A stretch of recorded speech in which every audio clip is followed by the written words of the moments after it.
Selamat malam teman-teman semua. Waalaikumsalam, Waalaikumsalam selamat malam, warahmatullahi Pak. wabarakatuh. Selamat malam, Pak. Oke, kita lanjutin materi ya. Cuman sebelum saya ngelanjutin materi, minggu depan kita UTS nih. Tapi memang saya rasa pertemuan kita kurang gitu ya. Mungkin nanti saya akan buat tambahan, apa namanya, materi ya menggunakan video karena minggu kemarin kebetulan saya dapat tugas dari lembaga ke Jakarta gitu dan juga itu belum diganti. Nah mungkin, di apa namanya, di beberapa hari yang akan datang, saya akan tambahkan, materi ya, berbentuknya video. Jadi nanti saya akan, berikan link-nya di Google Classroom. Itu yang pertama. Lalu yang kedua UTS-nya ngapain, UTS-nya, jawab pertanyaan aja santai ya. Esai bentuknya gitu ya dan itu mungkin berkaitan tentang materi dan saya yakini itu tidak akan terlalu sulit lah. Yang penting, jawabannya masih dalam kategori masuk akal gitu ya, tidak terlalu menyimpang gitu kayak misalnya saya bertanya tentang TV tapi kalian menjawab tentang mobil ya itu kan terlalu menyimpang ya. Nah selebihnya menurut saya itu tidak akan jadi masalah, kalian bisa persiapkan tapi juga tidak akan terlalu menjadi berat ya persiapannya, karena memang ini, materi yang akan saya tanyakan untuk di UTS itu hanya berkisaran mengenai konsep dari bisnis digital saja, seperti itu. Untuk, jadwal mungkin teman-teman bisa ngecek ya, saya belum monitor juga, saya belum terlalu, melihat kapan seharusnya. Tapi kalau tidak salah tuh ada obrolan kemarin disesuaikan dengan jam kuliah, tapi takutnya ada perubahan. Nah itu coba nanti dicek lagi. Itu mungkin. Nah lalu selanjutnya kita lanjut ke materi pertemuan ini, ya. Ini saya harus membahas mengenai, bisa dibilang mengenai operasional, ya. Kemarin kan, yang sumber daya manusia pun kayaknya belum ya, saya belum sempat menyampaikan ya, tapi, nanti saya buatkan, materinya berbentuk video, sorry. Nah, sekarang kita bahas dulu mengenai eee, apa namanya, operasional.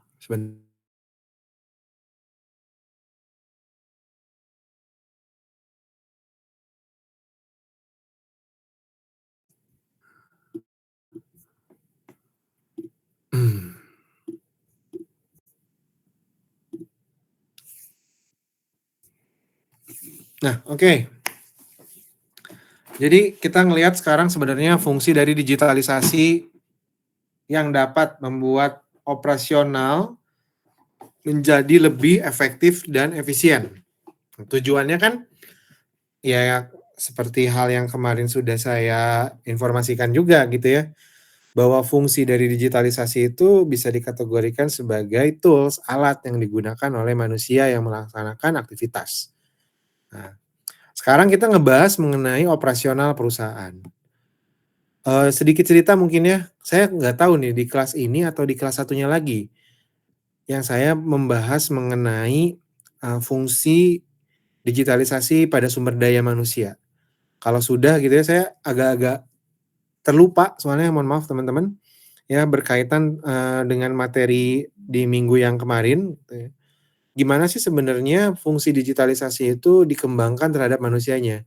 Ya, ibarat katanya ketika software-nya itu sudah terlalu canggih, hardware-nya canggih, tapi brainware-nya nggak bisa apa-apa ya sulit, gitu ya. Jadi, apa kalau bahasa sekarang tuh hahoh-hahoh gitu doang gitu ya. Dikasih superkomputer juga nggak akan ada output yang bisa disesuaikan gitu. Output yang dihasilkannya tidak sesuai mungkin dengan apa yang memang diharapkan. Nah, gitu ya. Nah, sekarang begitu juga terhadap operasional gitu. Kalau operasional mungkin sekarang kita bilangnya apa? Kita mau pakai hardware-nya atau kita mau pakai software-nya. Ya anggap aja sebagian besarnya operasional itu adalah pada software-nya. Jadi mempercepat gitu ya dari fungsi si software tersebut menghasilkan sebuah output. Nah, kalau output pada perusahaan Ini kita bikin dulu sedikit aja ya, pembatasan masalahnya. Kalau output perusahaan itu hanya berupa uang, itu berarti bagaimana si software tersebut menghasilkan uang untuk si perusahaan tersebut secara lebih cepat. Oke, sampai sana dulu ya pembahasannya. Berarti gimana sih sekarang si software ini bisa membantu si pemilik perusahaan atau pemilik bisnis itu menghasilkan uang yang lebih cepat. Ketika tidak terlalu cepat berarti software-nya kurang bagus. Terlepas dari fungsi lainnya, ada fungsi marketing, kita kan sudah bahas juga gitu ya. Nanti juga fungsi keuangan gitu, itu juga mungkin akan kita bahas juga gitu. Nah, tapi ternyata ini tuh berkaitan tentang bagaimana caranya bisnis itu berputar, karena bisnis itu ditopang dengan operasional dari bisnisnya sendiri, ya. Ini mungkin sedikit, gambaran juga mengenai bagaimana fungsi dari digitalisasi terhadap perekrutan karyawan, gitu ya. Perekrutan karyawan memang jelas itu salah satunya juga masuk ke fungsi SDM, tapi yang ingin saya garis bawahi bukan mengenai si, orang yang direkrutnya, tapi bagaimana sekarang proses perekrutannya. Hari ini sama kemarin nggak tahu, saya mohon maaf nih, mohon izin juga koreksi kalau salah. Saya ngelewat BKN yang di Jalan Surapati, gitu ya, kalau nggak salah BKN ya itu ya. Beberapa hari ini banyak orang yang melaksanakan kegiatan di sana, entah itu untuk pengambilan sumpah, entah itu untuk pendaftaran atau apa dan segala macam saya kurang paham. Tapi beberapa dari kemarin dan juga hari ini, saya ngelihat aktivitasnya cukup ramai itu di BKN. Nah, digitalisasi itu bisa membantu dari operasional perekrutan dengan cara membuat sebuah database dan juga melaksanakan itu secara online. Ya, operasionalnya itu dilakukan secara online. Dan itu tuh sebenarnya menurut saya benar-benar cutting the process. Kebayangnya gimana? Kebayangnya gini, dulu waktu saya sekitaran TK lah gitu ya, kebetulan ibu saya tuh, juga guru gitu ya, guru pegawai negeri sipil gitu. Nah, saya pernah diajak oleh beliau itu untuk mengurusi berkas-berkasnya dia. Sebenarnya itu setahu saya gitu ya, sudah cukup lama juga beliau itu sebagai, pegawai negeri sipil gitu. Jadi, udah ada beberapa tahun yang sebelumnya lah gitu. Nah, saya datang bersama ibu saya membawa semua dokumen yang diperlukan ke bagian, kepegawaian, tapi saya lupa waktu itu di mana tempatnya gitu. Dan itu si folder dari dokumen itu banyak banget, ya mulai dari ijazah, akta kelahiran, gitu ya, transkrip nilai, dan segala macamnya gitu ya, sampai SK pengangkatan segala macam gitu.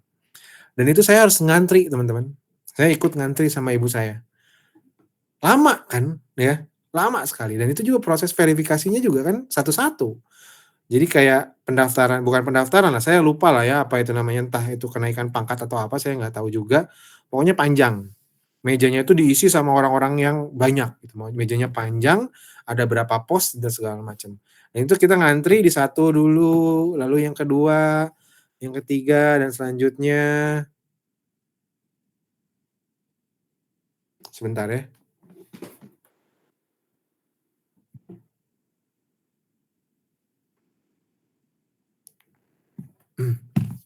Oke, mohon maaf. Sampai ke pos-pos dan segala macamnya gitu ya, dilanjutkan, unang-undang dan segala macam, sampai itu kayaknya kurang lebih memakan waktu sampai jam 3:30 sore atau jam 4 sore gitu. Soalnya itu memang satu harian banget gitu, saya nemenin ibu saya gitu. Nah sekarang yang saya lihat akhirnya, seharusnya juga ya salah satunya, fungsi dari si orang yang dulu sebagai verifikator anggap gitu ya, atau yang menerima dokumen tersebut, sekarang kan sebenarnya sudah tidak terlihat lagi dengan adanya digitalisasi, gitu ya. Prosesnya tetap ada ketika kita upload dokumen, input dokumen, gitu ya, menggunakan email lah, menggunakan web lah, atau apapun itu segala macamnya gitu. Tapi tidak perlu langsung berhadapan dengan si petugasnya, kalau pada saat zaman itu ya petugasnya gitu. Nah, berarti kan sekarang itu sudah ada satu hal yang memang akhirnya bisa di-cut. Saya juga kalau misalnya waktu saat sekarang mungkin nemenin ibu saya, gitu ya, mau berkasan dan segala macam, mungkin saya nggak dimintain tolong untuk menemani. tapi mungkin dimintai tolong untuk mulai men-scan, kompres PDF, upload,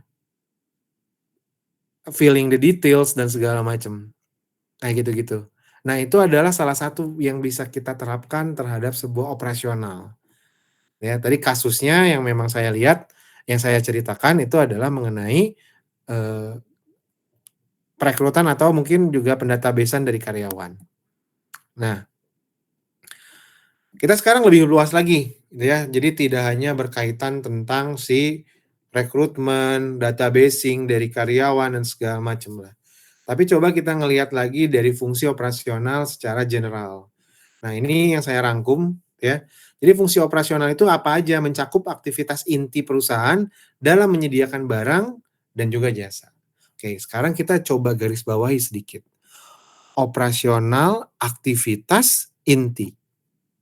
Berarti kalau misalnya kita lihat gitu ya, satu satu perusahaan ambil aja tuh segitiga manajemen. Top manajemen, middle manajemen, bottom manajemen atau low manajemen. Ya.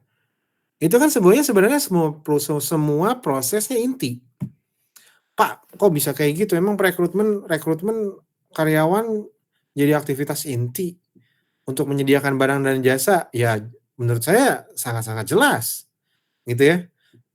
Produksian, orang yang bisa paham produksi, orang yang paham marketing, orang yang paham business development, orang yang paham R&D dan segala macam, ditambah lagi orang keuangan, inti semuanya, ya. Bahkan sampai mungkin kalau di, Unjani, disebutnya adalah perawat ruangan, gitu ya, yang ngebantuin kita untuk menyiapkan ruangan supaya terlihat bersih dan segala macamnya, itu juga merupakan inti. Gitu ya, berarti itu semuanya mencakup ke sana dong. Nah, tapi memang balik lagi tidak bisa semuanya itu kita digitalisasikan lagi gitu ya. Oke lah kalau keuangan bisa, marketing, digital marketing bisa. Kalau produksi ya digital production mungkin bisa untuk beberapa, jenis usaha tertentu gitu ya. Lalu juga, R&D ya sekarang bisa banget kalau menurut saya gitu ya, kita untuk cari riset dan tertentu segala macam juga itu bisa dibantu sama digitalisasi. Berarti sebenarnya semuanya termasuk. Nah, berarti kebayang dong berapa banyak sih sebenarnya yang akan tanda kutip "hantam" gitu ya, dari si operasional ini menarik ke digitalisasi. Banyak gitu ya, walaupun tidak bisa semua ya. Oke. Nah, terus selanjutnya adalah meliputi apa aja, meliputi produksi, lalu supply chain, lalu inventaris, logistik, kualitas layanan. Nah, banyak ya. Kualitas layanan sebenarnya yang saya apresiasi karena saya pernah menggunakannya, salah satunya adalah SIM online, ya. Jadi 2000 berapa ya, tahun kemarin kalau nggak salah atau 2 tahun yang lalu gitu, saya itu memperpanjang SIM A saya itu dengan online. Dan itu menurut saya, wah sangat-sangat membantu, bener, gitu loh.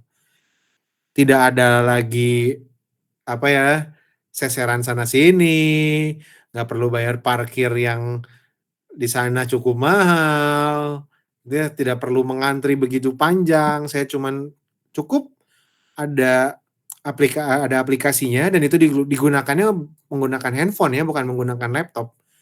Lalu saya isi seluruh macamnya, sekitar 7 hari sampai dengan 14 hari, itu akhirnya SIM-nya jadi, kebetulan waktu itu saya pilihnya untuk diambil.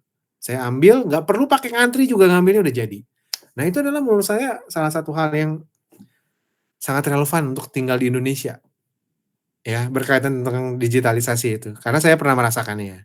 Ya kalau, paspor saya, belum pernah merasakan kenikmatan dari digitalisasi. Kadang-kadang, waktu itu juga saya mau memperpanjang gitu ya, antriannya aja harus pakai web dan segala macam, antriannya berebut, segala macam, susah lah. Ya kadang-kadang yang susah kayak gitu saya males gitu. Nah ini kalau misalnya kita masukin lagi ke fungsi operasional in business, ya banyak, gitu ya. Ini kita coba, kita coba, bikin queue line-nya, bikin garis antrinya. Dari produksi, dari rantai pasok, ke inventaris, dan ke logistik.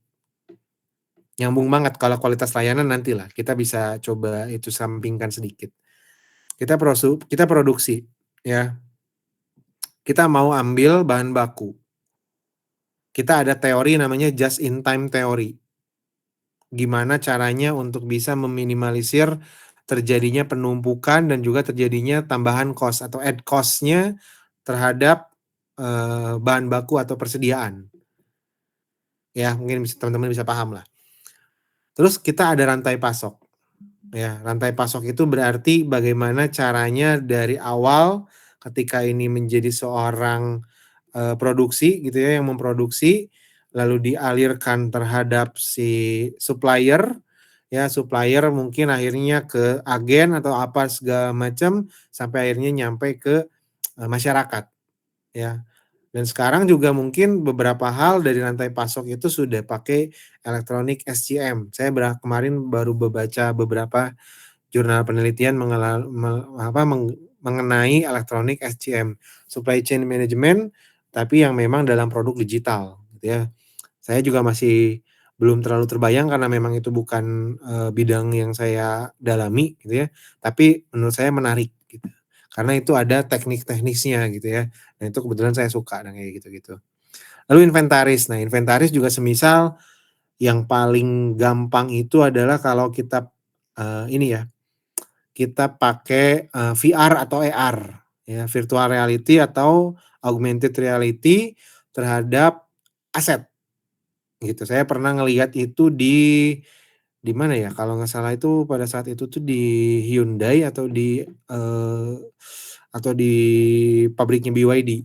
Jadi beberapa bulan yang kemarin teman-teman, saya ada kesempatan datang ke pabriknya BYD, tapi memang tidak melihat secara keseluruhan ya. Nah ini menurut saya memang Cina segila itu sih gitu, berkaitan dengan rantai pasok sampai inventaris dan juga logistiknya gitu ya. Karena memang mereka ternyata pakemnya itu udah kuat banget gitu. Begitu juga dengan Hyundai.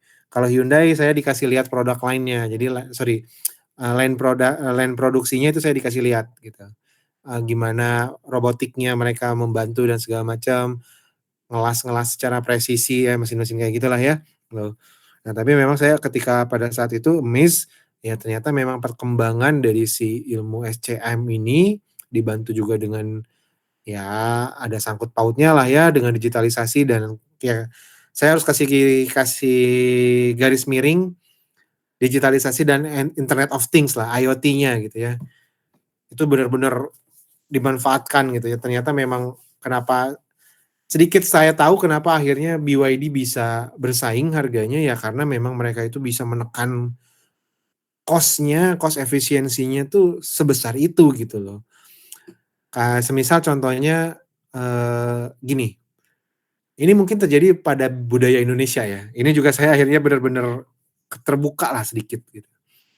Kita kan kalau habis kerja ya, ya memang kita orang office lah bukan orang produksi gitu, mungkin gitu ya, mungkin teman-teman juga mungkin saya anggap orang office aja. Kita kan kadang-kadang habis kerja, kita beres jam berapa? Jam 5 ya, beres jam 5. Beres jam 5 itu kadang-kadang tuh nggak langsung pulang, ya. Iya laptop mah udah ditutup, bener. Tapi ngobrol dululah sama teman-teman, ngopi dululah sama teman-teman, sebat-sebat dululah gitu ya sama teman-teman dan segala macam, dan itu di lingkungan kantor. Nah yang saya terlihat gitu ya, apa yang dilakukan sama BYD, ya, dia itu juga sama, dia punya cutting dari time management itu mereka bisa nge-cutting beres dari produksi ini jam segini, gitu ya. Nah, jadi dia ngasih waktu sekitar 10 menit untuk si pegawainya itu menyelesaikan kerjanya, bel, tet, beres, gitu ya, langsung mereka itu ngambil barangnya ke loker, langsung mereka itu pulang. Langsung listrik semuanya yang ada di line produk itu dimatikan. Awalnya kan saya mikir, ini nggak terlalu berpengaruh gitu ya. Saya mikirnya gitu pada saat awalnya. Tapi ternyata pas udah dilihat gitu, oh ternyata mereka tuh dengan cara seperti itu bisa mengefisiensikan electrical cost sepanjang tahun sebesar sekian M. Beda dengan budaya kita yang udah beres kerja nongkrong-nongkrong dulu, belum ngecas dulu, gitu ya. Pengen ngopi, ngopi dulu. Pengen manasin makanan, di kantor ada microwave, make itu dulu, gitu kan. Nah, itu yang sebenarnya akhirnya sebuah biaya yang mestinya gitu ya jadi variable cost, tapi tidak dikontrol. Sehingga kadang-kadang yang mestinya kita pulang jam 5, kita pulang jam 10, malah kadang-kadang ada aja gitu kan ya, macet, tunggu dulu deh, main game dulu deh. Main game sampai jam 12 malam di kantor, menggunakan internetnya kantor, menggunakan electricity-nya kantor, itu segala macamnya. Sehingga ketika kita berpikir mengenai hal tersebut dan juga dikaitkan dengan efisiensi, ya jadi sulit gitu. Karena memang tidak dibiasakan, dan yang saya kaget juga pada saat itu ketika sudah bunyi bel, udah bener. Si pegawai itu nggak ada lagi yang megang barang dan segala macam, nggak ada lagi yang harus ngobrol-ngobrol dulu, aduh capek, sambil minum dulu, enggak. Mereka udah set, beres, langsung ngebut ke loker, ngambil baju, ngambil barangnya, cabut. Mau ngobrol di luar, gitu ya. Nah, itu yang menurut saya bisa, kita lakukan. Ya mungkin penerapannya agak cukup panjang juga lah ya, yaitu, into the next thing lah gitu. Balik lagi tadi sedikit mengenai VR dan AR gitu ya, VR dan AR, kita bisa manfaatkan, dengan semisal kita nge-scanning gitu ya, kan sekarang iPhone juga udah ada LiDAR, beberapa alat udah canggih kayak gitu. Itu kita bisa bisa ngelihat, oh ini seharusnya di sini ada kursi dengan nomor seri 90. Semisal seperti itu, lalu dimunculkan di dalam augmented reality atau di virtual reality. Itu bisa dilakukan. Ternyata kalau misalnya nggak ada kursinya gitu ya, oh ini yang ada di sini tapi bukan nomor 90 nih, yang mana nih nomor 90? Kadang-kadang kan ketarik ke ruangan sebelah dan segala macam, sehingga kita bisa lebih melaksanakan, pengamanan terhadap aset yang dimiliki, ya. Lalu logistik, ya jangan jauh-jauh lah, siapa yang nggak pernah belanja paket, nggak pernah belanja online, gitu ya. Kadang-kadang kan si Masnya teh paket gitu ya, udah paket, difotoin dulu, nah ada barcode kan, ya, ada barcode bukan QR code tapi barcode, gitu. Mereka kan scan menggunakan aplikasinya, bahwa barang tersebut sudah diterima. Dan kalau misalnya kalian mau lihat ya, coba aja kalian lihat, si aplikasi itu didesain untuk tidak ada teks. Si aplikasi itu kita nggak bisa nge-text gitu, kalau mau nge-text tuh di yang lain gitu ya. Ini aplikasi untuk logistik ya, layanan logistik.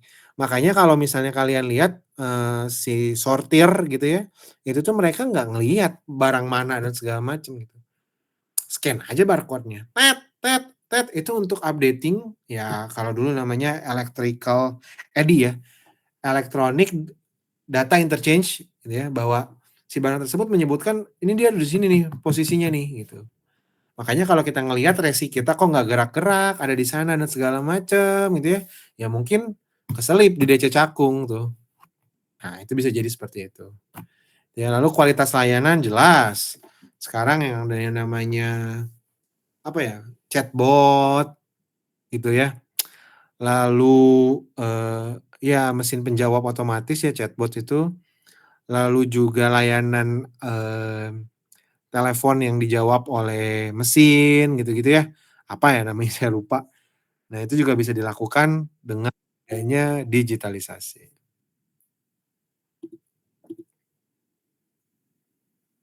Oke, gitu ya, banyaklah.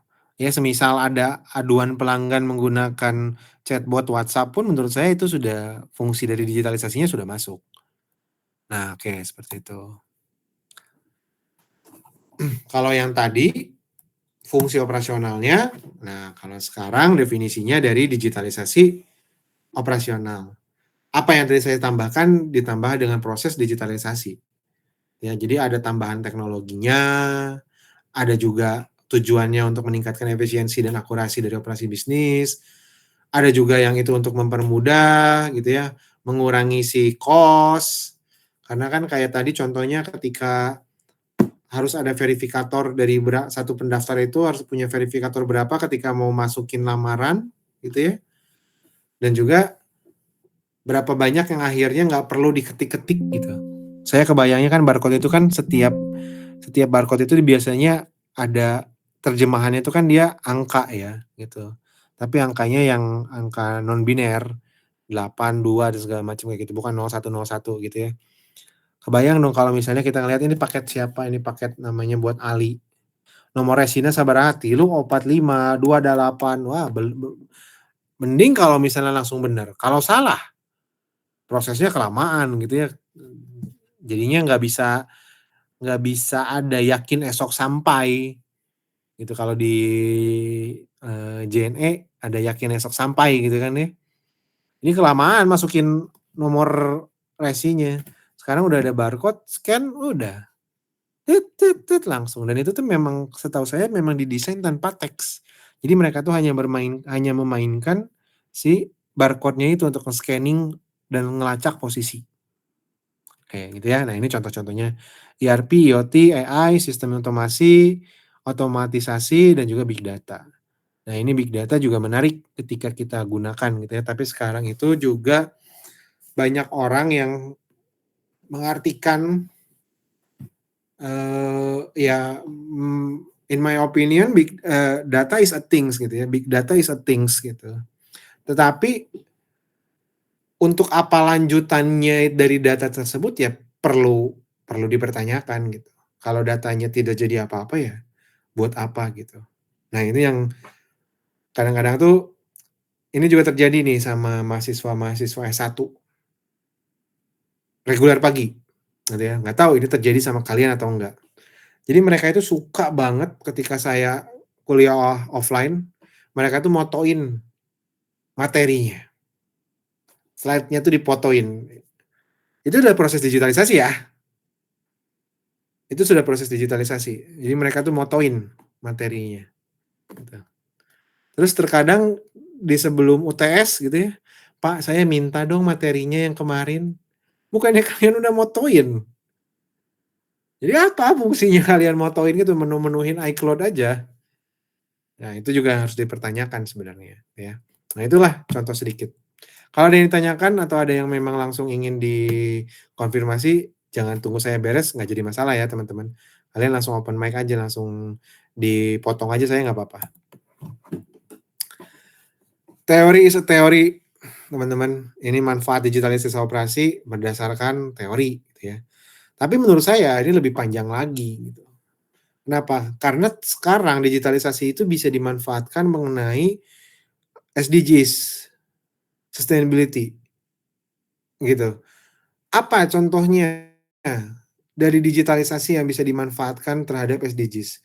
Kita ambil contohnya dari salah satu brand kosmetik aja. Aduh, sebentar ya, saya kok lupa.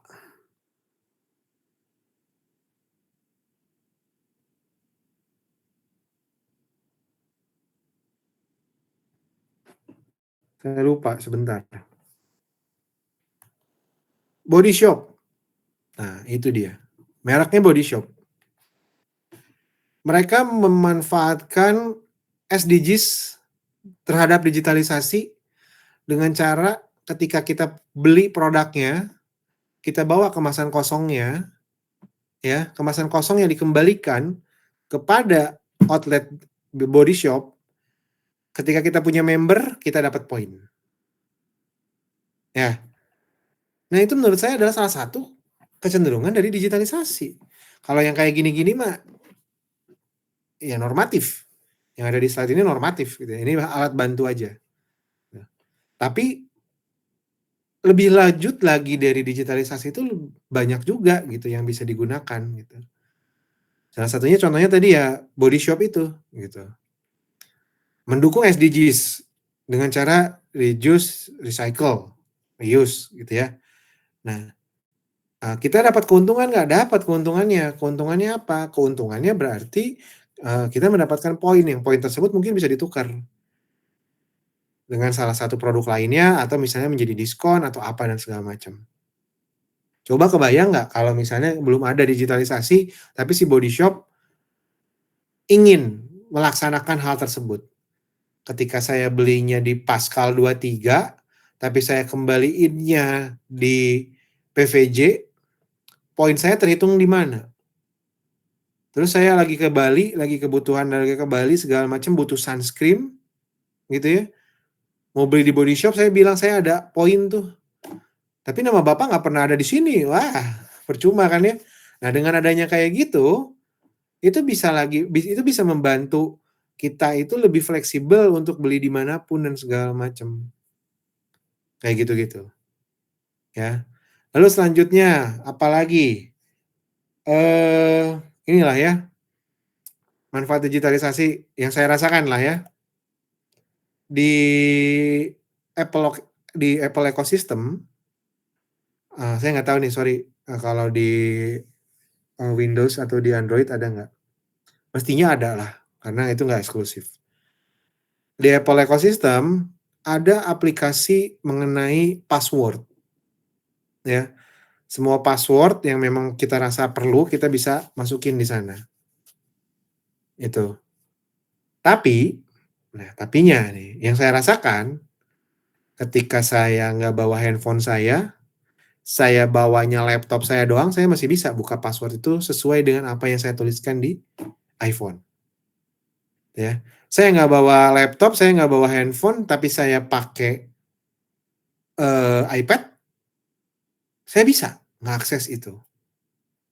Ya, terus semuanya lagi nggak dibawa gitu ya, saya lagi di rumah atau ketinggalan, tas saya ketinggalan kebawa sama mobil, misalnya mobilnya dipakai sama keluarga saya, tapi saya butuh hal tersebut, bisa dipakein di Mac mini atau di iMac. Nah, buat saya itu adalah salah satu fungsi digitalisasi. Kenapa? Karena kita tuh nggak pernah loh bisa pakai satu device doang, apalagi untuk menjangkau internet, dan juga kebutuhan kita komunikasi gitu ya. Setidaknya kalian pasti punya 2 device lah minimal, 1 handphone, 1 lagi laptop, ya. Apalagi kalau teman-teman yang pakai 2 handphone, mau masukin akun portal student Unjani. Biasanya buka di mana? Biasanya buka di handphone. Sekarang handphonenya ketinggalan, tapi lupa passwordnya. Terus laptopnya nggak nyimpen. Sulit jadinya. Gitu ya. Nah, itu namanya adalah centralization gitu. Centralization dan juga ada lawannya adalah decentralization. Nah, itu salah satunya gitu ya. Oke, tadi mah itu kan contohnya contoh di bisnis, contoh di saya, contoh di apa ya? Satu lagi contoh mungkin contoh di pemerintahan lah. Ini yang saya sedang coba cari tahu gitu ya, bukan cari kelemahan loh teman-teman, saya cari tahu mengenai sistem e-Proc ya, electronic procurement ya. Nah, sekarang kan sudah tidak ada lagi ya lelang-lelangan, kalau nggak salah ya, koreksi aja kalau saya salah. Karena itu tidak lagi lelang-lelangan, semuanya itu sudah masuk ke e-procurement gitu ya. Nah, cuman dan itu juga sama gitu ya. Kita masukin spesifikasi detail dari barang si penyedia jasanya gitu kan. Masukin dokumen perusahaannya, daftarin dulu. Udah ada udah ada help desk-nya, udah ada kontak centernya, udah nggak perlu lagi. Kemarin tuh saya ngurus ke DPSMTP yang di Jalan Cianjur ya. Beberapa waktu yang lalu lah, bukan kemarin banget gitu. Nggak perlu lagi, semuanya sekarang udah pakai online-onlinean segala macam. Nah, tinggal kita ngelihat gimana proses antara penyedia jasa dan juga pemilik pekerjaan gitu ya, itu bertemu di pasar e-procurement itu seperti apa, dan juga gimana caranya itu yang membedakan dia terbebas dari lelang-lelang yang mungkin sudah disetting dan segala macam. Nah, itu juga bisa mendapatkan yang berkaitan tentang transparansi, accountability, itu juga bisa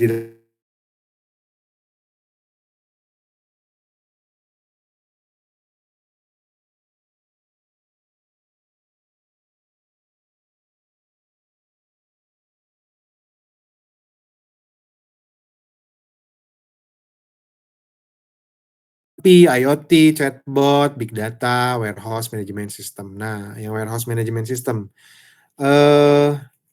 kalau nggak salah ada gudang ya, saya lupa, saya kayaknya ngelihatnya di YouTube, di Belanda, Itu tapi semua barangnya itu ditambahin dengan RFID, radio frequency identity. Kita mau cari satu barang yang kecil sekali, ya yang benar-benar kecil sekali gitu.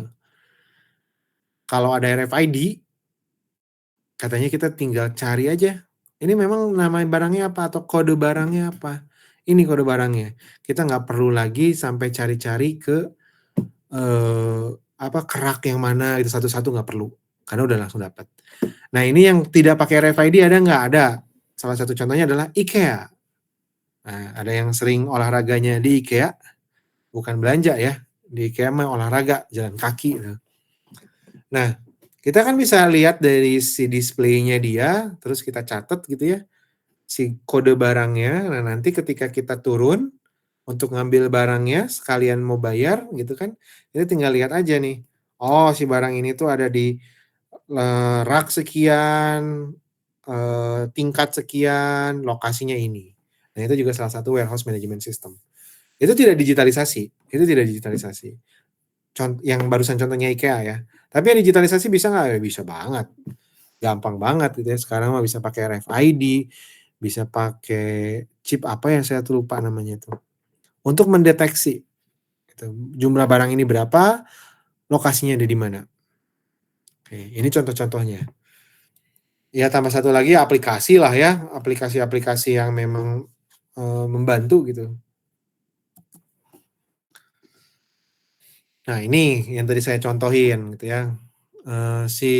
Jadi saya juga baru tahu ternyata teman-teman, bukan baru tahu banget gitu ya, tapi memang ternyata Shopee itu punya Shopee Express gitu ya, dan itu tuh memang yang dia buat sebagai jalur logistik, tapi dia masih tetap ngambilin yang dari lain. Paxel ada, JNE ada ya? Nggak tahu ya saya, JNE itu kayak gitu itu ya, Si Cepat dan segala macam kayak gitu-gitu ya. Itu tuh ada, mereka tetap masih menjalin kerjasama karena takutnya mereka terjadi sebuah kegagalan dalam proses distribusi.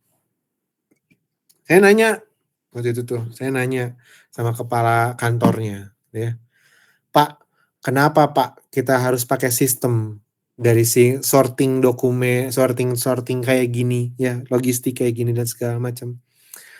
Kebayangnya gini Pak, gitu, transaksi online di Indonesia itu gede banget, besar sekali Pak, katanya tuh gitu, ya.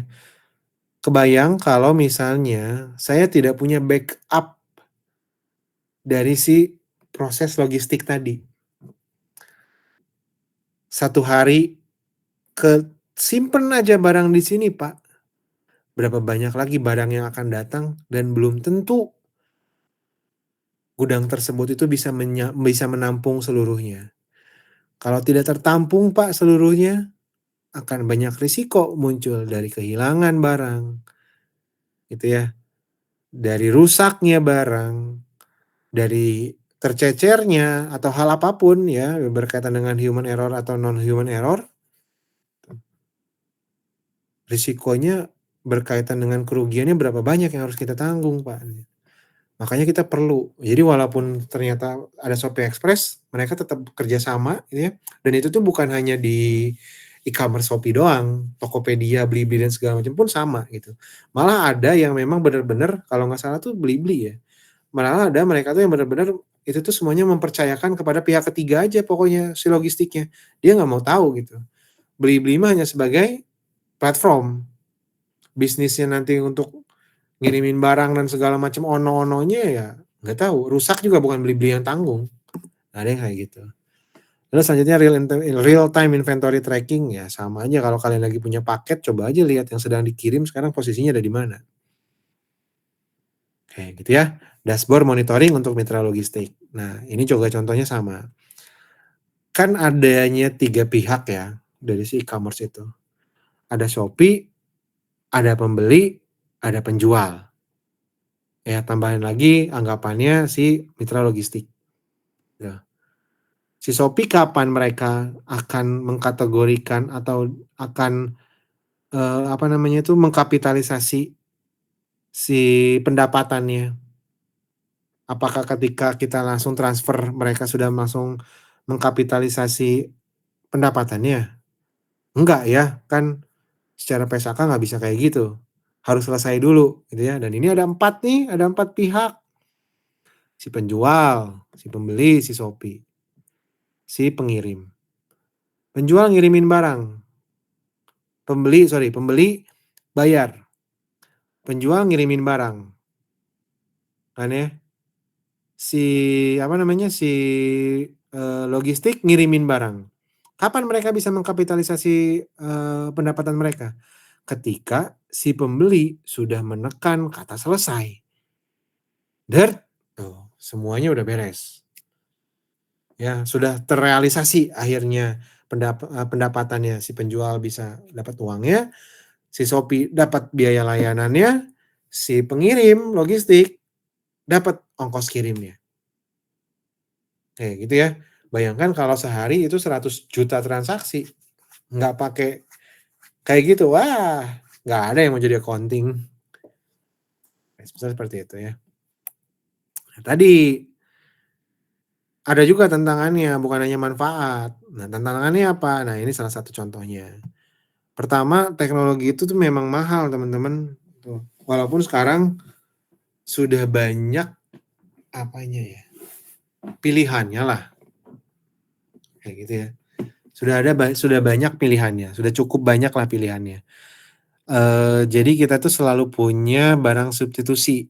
Di teknologi pun juga sama, ya. Gimana, Apple bersaing dengan flagship yang lainnya, tapi ada juga yang main kelas menengah, ada juga yang main kelas bawah dan segala macam. Nah, mereka juga memanfaatkan teknologinya itu untuk meningkatkan nilai dari harga jualnya, gitu. Yang ini juga sama ya, pastilah teman-teman paham seharusnya gitu. Kenapa, Nike itu bikin sepatu solnya doang yang di Garut sama yang di Subang, Subang ya kalau nggak salah, Taekwang tuh. Dan Sanchin sama Taekwang sama satu lagi tuh yang di Tangerang saya lupa, gitu ya. Kenapa mereka itu buka buka apa, manufacturing-nya itu di luar negeri gitu dan segala macam dan negara-negara terpisah gitu ya. Ya karena, kalau misalnya mungkin gitu mereka lakukan itu di negara Amerika, ya bagaimana juga dengan biayanya yang akan sangat mahal gitu. Dan juga itu tuh baru hanya berkaitan tentang implementasi. Belum lagi development, desain sistem dan segala macam. Wah, panjang.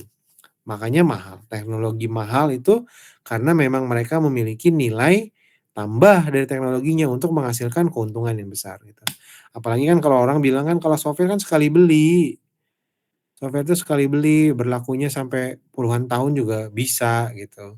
Sehingga kalau misalnya nanti mau diamortisasi juga bebannya kecil, sehingga bisa menghasilkan gross profit yang lebih besar persentasenya, bisa dibagikan kepada dividen. Dividen dibagikan, investor senang, iklim investasi berjalan, pemerintah juga senang, banyak lah yang senang. Ya, lalu yang keduanya memang itu butuh juga adanya pelatihan SDM. Ini sebenarnya sudah yang berkaitan dengan materi minggu kemarin ya, seharusnya SDM itu. Gimana caranya si SDM ini bisa kita manfaatkan, gitu. Sehingga mereka juga terlatih.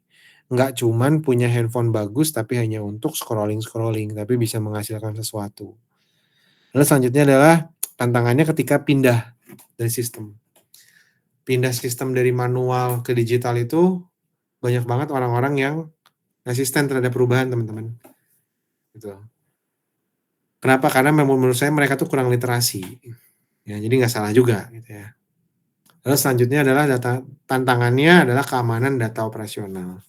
Tokopedia pernah hancur datanya. Telkom melalui IndiHome pernah hancur datanya. BPJS pernah hancur. BSSN ya, Badan Sandi pernah hancur juga servernya. Tapi di sana sebenarnya juga kita punya peluang. Peluang apa? Peluang bagaimana caranya kita bisa menghasilkan jasa berkaitan dengan keamanan data. Ya, kalau yang paham, tapi mungkin bukan di kita, gitu ya. Dan segala macamnya. Nah, ini jam berapa sih? Oh, jam 9. Oke. Kalau sekarang saya nanya, kira-kira yang bisa di UMKM-in apa ya? Tapi bukan yang mikro, kita ambilnya yang kecil. Sorry, bukan yang menengah, kita ambilnya yang kecil dan mikro. Dengan adanya tantangan yang sebenarnya kita sudah pernah bahas sebelum-sebelumnya ya. Manusianya ada tantangan, bisnisnya sendiri juga ada tantangan, gitu. Apa ya yang kira-kira bisa? Nah, nanti coba deh sama teman-teman di apa? Dipahami, digali informasinya. Kalau mau bagus lagi cari literaturnya, penelitiannya, gitu ya. Itu bagus. Jadi nanti hasilnya juga bisa prudent, hasilnya bisa bagus. Gitu. Terus akhirnya nanti kita bandingkan. Kalau startup kan katanya inovasi itu mahal katanya. Tapi kalau startup, unicorn, dekakorn dan segala macam kayaknya bisa. Sekarang lagi ada isu Grab sama Goto mau di merger, gitu ya. Yang mau ngambilnya itu adalah yang Grab-nya. Berarti ternyata iklim iklim startup di Indonesia itu belum sebagus itu ternyata. Kemarin kita kena hantem e-fishery.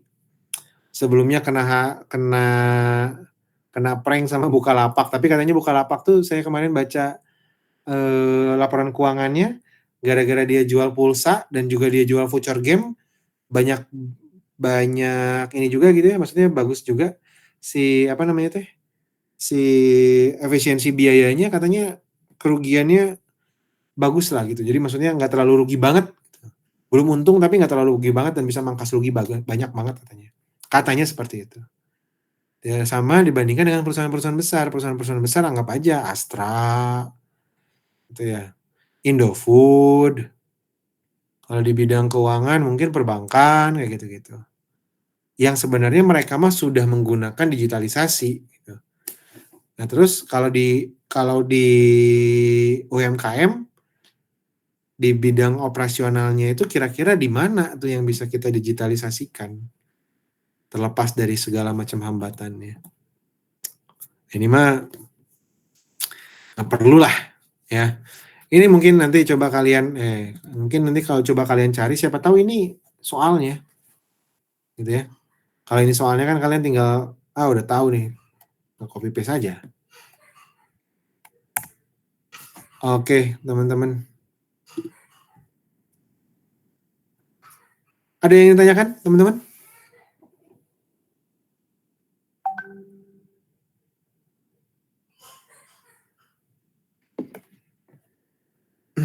Kalau ada yang ingin ditanyakan silakan. Minggu depan kita ujian materi, nanti akan saya taruh di Google Classroom ya.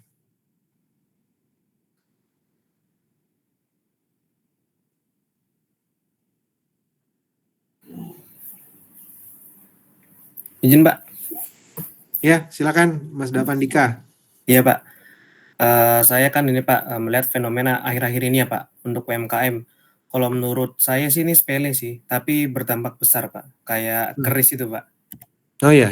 Nah, itu kan mungkin bagi sebagian orang kan mungkin kayak malas gitu Pak, karena mungkin ngurusnya mungkin ngurusnya ribet lah buat yang awam seperti itulah.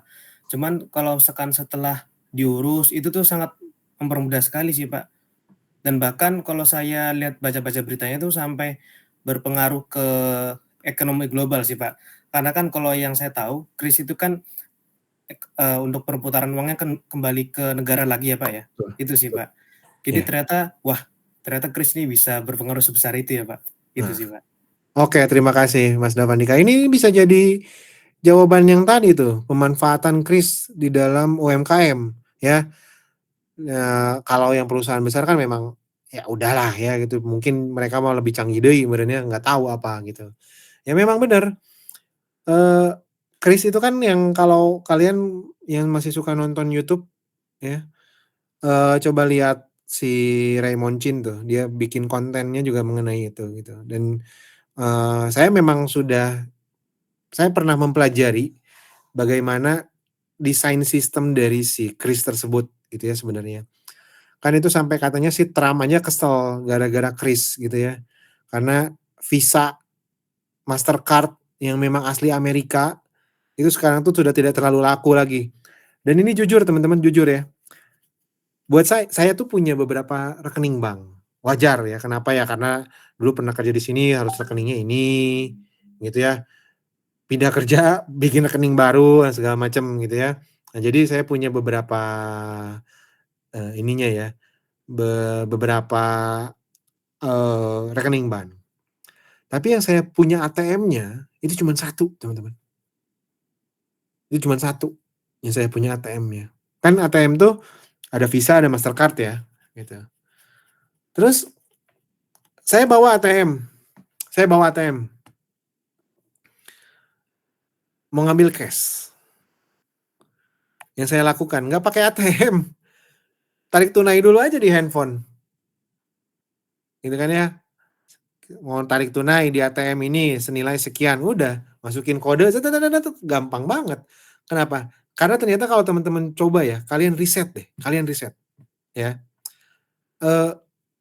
Kalau kalian ngambil uang pakai handphone dulu, nggak pakai masukin kartu, ya, kalian itu ngehemat 2 proses. 2 proses, ya. Proses yang pertama dihemat adalah nggak masukin kartu, ya. Lalu yang kedua nggak masukin PIN, gitu. Terus yang ketiga juga sebenarnya bisa, tapi nggak tahu beberapa ATM masih bisa atau enggak, bisa atau tidak ya.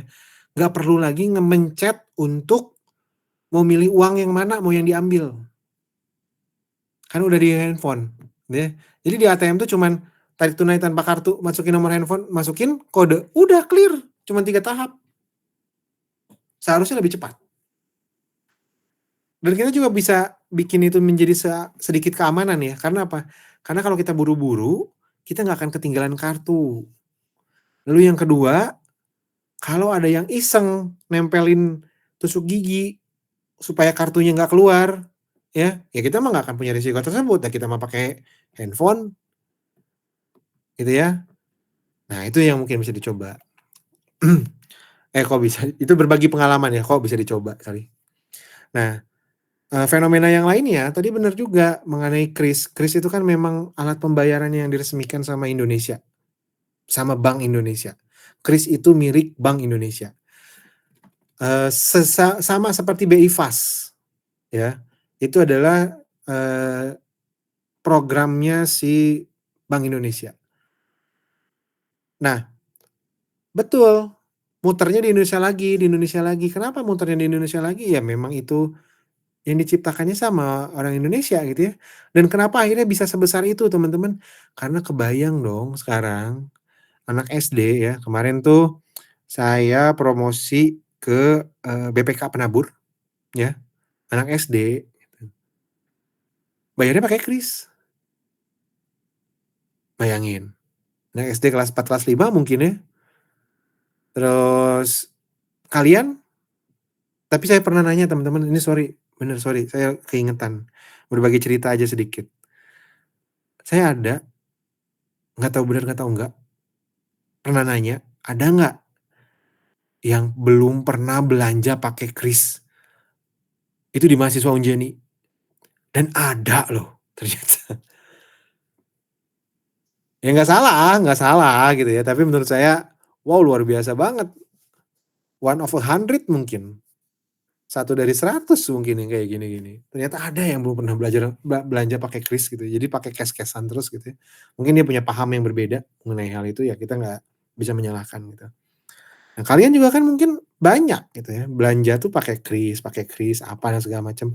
Jadi sekarang mah lebih takut ketinggalan handphone daripada takut ketinggalan dompet, takut ketinggalan ATM, gitu ya.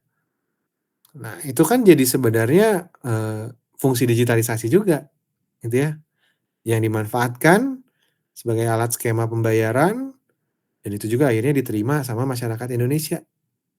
Sangat-sangat bagus gitu. Seharusnya tinggal gimana caranya Indonesia, mungkin melalui Bank Indonesia gitu ya, dapat mematenkan hal tersebut. Atau lebih simpelnya mungkin gitu ya, mulai lebih simpelnya mungkin pasti udah ada, tapi mungkin lebih masif lagi. Bank-bank Indonesia itu sudah mulai juga aja di luar negeri gitu loh. Menawarkan si produk kris ini. Dengan kesimpelannya gitu ya, orang Indonesia kan nggak mau ribet tapi nggak punya duit gitu ya. Kalau orang luar negeri mungkin nggak mau ribet tapi duitnya banyak gitu. Ya itu bisa jadi pemasukan sebagai devisa. Itu bagus banget gitu. Selain dari inovasi-inovasi digital yang lainnya. Nah, kurang lebih seperti itu tuh sharing yang bagus tuh Mas Dava. Terima kasih. Terima kasih, Pak. Sama-sama. Ada lagi teman-teman?